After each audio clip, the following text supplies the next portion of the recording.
Լրատվական ռադիոն ներկայացնում է։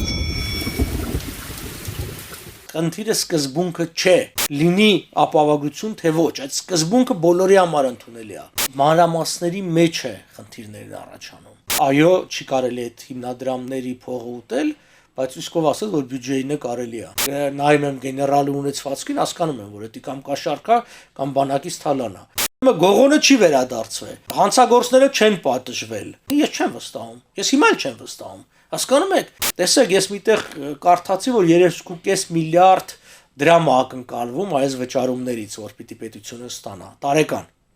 3.5 միլիարդ։ Այն դեպքում, երբ որ ոստիկանության արտաբյուջետային գանձումները տարեկան 24 միլիարդ են։ Այսօր ոստիկանությունը բանակի չափ փող ունի։ Բանակի չափ փող ունի, էս ամբողջ խնդիրը։ Նոր պաշտպանության նախարարը, որը ըստ ամենայնի գալուց առաջ ուսումնասիրել է հասարակական տրամադրությունները, հաշվարկել ու տեսել է, որ մեր ռադիոկայանի եթերում նման ծրագրի անհրաժեշտության մասին մենք վերջին մի 3-4 տարվա ընթացքում գոնե 10 օրը մեկ խոսել ենք վստահաբար։ Հիմա ինքը եկել է, փորձում է սա անի ու անհանդուրժողականություն կա այս ծրագրի նկատմամբ հայտնի հանգամանքներով։ Հիմա այս մարդը ինչպես անի։